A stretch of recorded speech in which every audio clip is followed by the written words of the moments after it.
가보겠습니다. 일단은 기본적인 아나토미만 간단하게만 설명드리면 이제 포어암에서 라디얼 아테리, 그다음 이제 세팔릭 베인, 그리고 브라키얼 아테리나 이제 세팔릭 베인, 바질릭 베인을 이용해서 AVF를 만드는데요. 이제 응급으로 오는 환자들도 많기 때문에 그런 경우에는 이제 헤모카테터라든지 이제 퍼머넌트 카테터를 넣어서 투석을 하면서 AVF를 만드는 경우가 있습니다. 위치에 따라서 이제 라디오 세팔릭이라든지 이제 브라키오 세팔릭, 이제 세팔릭이 이제 성술이 잘 안 된 경우에는 이제 바질릭 베인을 만들고 이제 트랜스포지션을 쓴다든지, 이제 자가혈관이 너무 안 좋은 경우에는 그래프트를 사용해서 베시클 액세스를 만듭니다. 이제 그 상황에 따른 이제 아나토미와 그림들이고요. 이제 그런데 이 AVF에서 이제 혈관들이 많이 좁아지는 경우가 많은데요. 이제 아테리 자체가 좁아지는 경우도 있고, 이제 아나스토모시스 문양 부위가 좁아지는 경우도 있고, 이 적스타라고 하는 거는 인접하는 이라는 뜻이라서 이제 아나스토모시스의 1에서 3cm 이내의 부위가 좁아지는 경우도 있고, 그 범위를 넘어가면 비너스 아웃플로가 좁아지고, 거기 더 넘어가면 디스트 아웃플로, 거기서 더 넘어가서 이제 센트럴 베인이 좁아지는 경우도 있게 됩니다. 그래프트 같은 경우에는 보통은 비너스와 베인과 이제 그래프트를 문합한 아나스토모시스가 많이 좁아져서 이렇게 해서 쭉 이제 스럼퍼스가 생기면서 옵스트럭션이 생기는 경우가 빈번합니다. 그러면 패스피시올로지를 아예 안 할 수는 없어 간단하게만 준비했는데요. 일단은 혈관을 문합하지 않았을 때는 이제 블러드가 이제 슝슝 이렇게 가잖아요. 근데 이제 AVF를 이렇게 문합을 하게 되면 이렇게 오실레터리 플로우가 생기게 되면서 이 인접하는 이 혈관 벽에 이제 시어 스트레스가 발생하게 됩니다. 그러면서 이쪽에 엔더셀리얼 셀의 데미지가 생기게 되고, 이 인티마가 하이퍼플라지아 되면서, 그리고 이뮤노 리액션이 생기면서 이제 두꺼워지고 스럼버스가 생기게 되면서 이제 혈관에 문제가 발생하게 됩니다. 물론 이제 투석을 하게 되면서 니들로 인한 인절이라든지 그래프트도 이제 포린바디이기 때문에 그로 인한 이제 이뮤노 리액션으로 이제 스럼버스가 생긴다든지, 카테터에 대해서는 제가 좀 이따가 케이스를 준비하겠는데 그걸로 보여드리면서 설명드리고, 그래서 이런 시어 스트레스나 인절리로 인해서 좁아지게 되는데요. 실제로 이제 임상에서 투석을 할 때 이런 문제가 많이 생기게 됩니다. 첨자가 잘 안 된다든지, 비너스 프레셔가 상승한다든지, 지혈이 잘 안 된다든지, 투석하는 팔이 많이 붓는다든지, 어깨가 붓는다든지, 그러면 이것들이 어떤 신체 검사와 투석 시 어떤 문제를 통해서 이런 어디에 문제인지를 한번 추정해 볼 건데요. 투석하는데 정맥압이 상승했어요 라고 이제 문제가 발생하는 경우에는 밑에가 아테리고 이게 여기가 베인입니다. 일단은 이해를 간단하게 하기 위해서 그 액세서리랑 이제 다른 격가지 혈관들은 뗐는데요.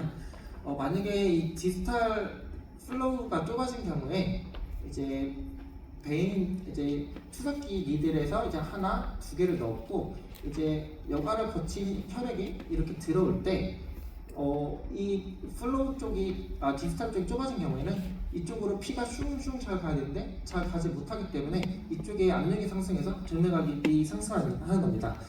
이거는 그래서 로컬에서 초음파를 봐도 조금 확인할 수 있지만, 초음파를 못 보는 상황이라고 가정하면은 이제 신체 진찰로는 여기다가 이제 3가 부르를 한번 확인해 볼 수 있는데요. 손을 이렇게 대보면 여기는 슝슝슝슝슝슝 가다가 여기는 잘 못 가게 되고, 이제 청진을 할 때 슝슝슝슝 들리다가 여기는 휘잉휘잉 이렇게 들리기 때문에 그래서 제가 소리를 다 따왔는데요. 아까 됐는데 왜 지금 안 돼? 아까 켰을 때 됐는데 잠시만요. 죄송합니다. 아까 컴퓨터 깔았는데 지금은 또 안 되네요. 그래서 여기는 되게 휘잉휘잉 이렇게 같이 들리게 됩니다. 리들링 했는데 혈관이 이제 커넥스돼요라고 이제 문제가 생기는 경우에는 유입부 혈관이 좁아진 경우의 가능성이 높습니다. 그래서 피를 빨아들이는 니들에서 이제 그만큼 이제 플로우가 많이 가수지를 못 돼가지고 좁아진 건데, 이거는 이제 박동 증강 검사라는 신체 진찰로 좀 알아볼 수가 있는데요. 박동 증강 검사는 이제 디스탈 쪽을 꾹 눌러서 여기를 막습니다. 그리고 유입부 쪽을 이렇게 한 번씩 이렇게 살짝씩 옮기면서 대보는 건데, 만약에 혈관이 유입부가 좁아지지 않았다면 여기에 압력이 증가하면서 맥박이 증가하게 돼서 이런 경우에는 정상소형인데, 만약에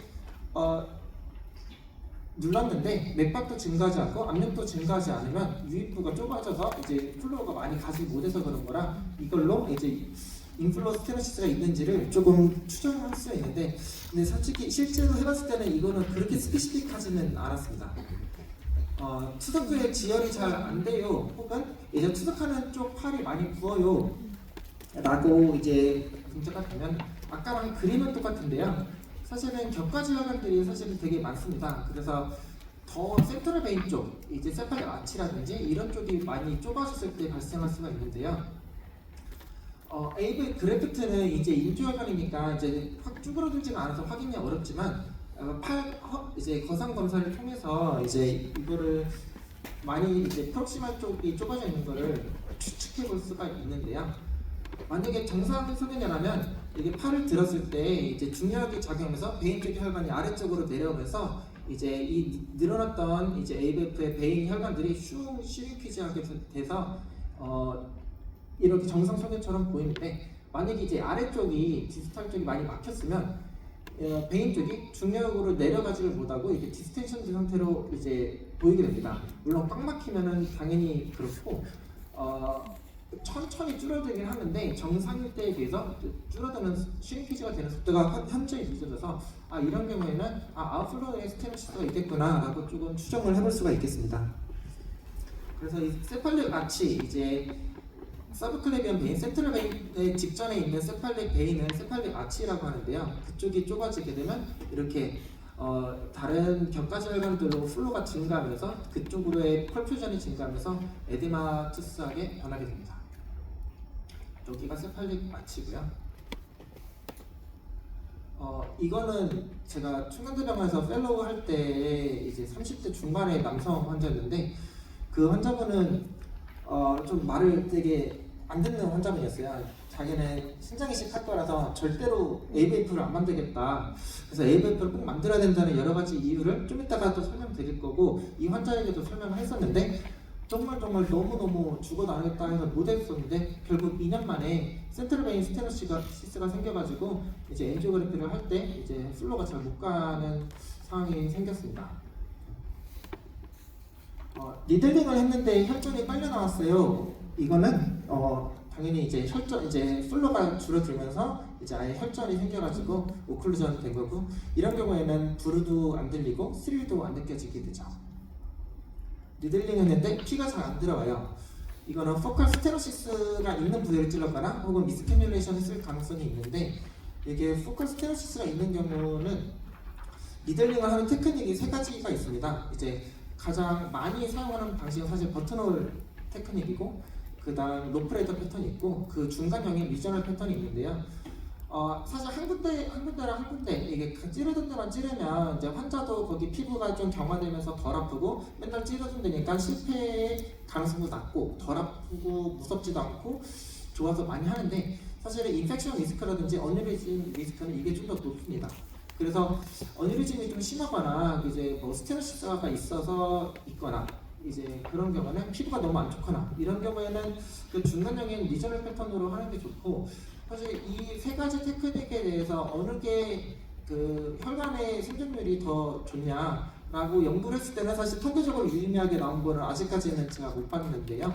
그리고 루프레드 패턴은 사실 혈관이 사람마다 이제 무조건 일직선이 아니라 좀 꾸불꾸불하기도 하고 이제 깊이도 좀 다르고 하니까 미스캐뉼레이션의 가능성이 높아서 잘 하지는 못하는데, 이게 이번에는 여기 찔렀으니까 그 다음에는 3cm 위에 이렇게 이게 이상적이라고는 되는데 임상적으로는 쉽지는 않을 것 같아서 어뉴리즘이거나 포컬 스테노시스가 있을 때는 이 리저널로 하는 거를 권장드립니다. 그래서 이제 스럼버스가 생겼을 때 초음파를 봤을 때 이렇게 생기고 이게 굉장히 좀 오래돼서 플로우는 있는데 굉장히 오래 크로닉하게 막히면은 이렇게 딱딱하게 이렇게 되고 이거는 단순한 PT로는 잘 안 되고 엔지오텍 같은 기계를 써서 석션을 하면서 부셔야 되는 걸로 알고 있습니다. 니들링을 할 때 이제 좀 이제 미스캐듈레이션이나 이제 인저리가 생기면 수도 어니리즘이 생길 수 있는데요. 이제 어니리즘이랑의 차이는 어드헤시아만 늘어난 경우를 수도 어니리즘이라고 하는데 이렇게 초음파를 봤을 때 액티브하게 이제 슈팅이 있거나 이제 음양 사인이 있는 경우에는 수도 어니리즘 액토미를 고려해야 됩니다. 그래서 사실 환자들한테 이게 설명하면 이런 질문을 많이 받으셨을 겁니다. 그래서 이걸 계속 인공혈관으로 하면 안 되나요? 라고 하는데 나이가 젊든 나이가 많든 투석한 지 얼마 되지 않았을 때는 모탈리티가 통계적으로 유리한 차이는 없지만 시간이 오래될수록 이제 CRBSI 카테터 릴레이티드 블러드 스트림 인펙션이 이제 갈수록 이제 인공혈관, 인조혈관에서 더 높아지기 때문에 AVF를 하는 것이 좋고 나머지 이유는 좀 이따 또 말씀드릴 거고요. 카테터를 근데 왼쪽으로 삽입하면 좀 문제가 오른쪽보다 많이 발생하는데 이거는 해벽적으로 왼쪽으로 넣었을 때는 레프터 인트라주럴 베인에서 막히고 꺾이고 드라키에서 꺾이고 센트럴에서 꺾이고 해서 세 번 꺾이고 라이트로 넣었을 때는 한 번만 꺾이게 되기 때문에 구조적으로 오른쪽이 조금 더 멀펑션이 발생할 가능성이 낮습니다. 그래서 이때 카디오메갈리가 엄청 심한 하트페일리어 환자를 이렇게 넣었었는데 넣었다가 피를 잘 넣었는데 계속 이제 심장을 계속 박동을 하잖아요. 박동을 하면서 계속 죄송합니다. 박동을 하면서 계속 이 월을 건드리면서 아리드미아가 생겨가지고 이 환자는 다시 왼쪽을 빼고 오른쪽으로 다시 넣었었고요. 근데 오른쪽으로 넣었는데도 리거지가 잘 안 되는 경우가 있는데 이거는 제가 너무 경사를 심하게 꺾어서 넣어가지고 여기가 킹킹이 발생했습니다. 그래서 다시 너무 녹찬이 너무 아플 것 같고 미안하고 그래서 다른 제조사 회사 걸로 바꿨어요. 다른 제조사 회사가 텐션이 좀 다르더라고요.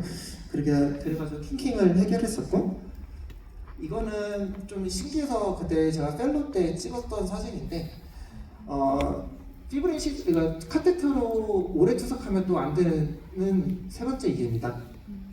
오래 투석을 하면 이렇게 피브리시스가 생겨서 이 환자는 다행히 AVF를 사용할 때 이걸 뺐는데 이 구멍 하나로 투석을 하고 있던 거였거든요. 그래서 아마 KT4 V도 되게 안 좋았을 거고 이거는 이제 아까 말씀드린 것처럼 폰인 바디이기 때문에 사실 폰 카테터가 아까 사진으로 보여드렸지만 계속 심장이 달랑달랑거리면서 계속 건드리거든요. 그러면서 이제 인저리가 생기면서 이제 플레이트릿이라든지 이제 RBC, WBC, 그다음 스롬빈 같은 게 생기면서 이렇게 피브린을 만들어가지고 피브리시스가 생기게 됩니다. 발표를 너무 빨리 했다. 시간이 여유가 있어서 하나하나 말씀드릴게요.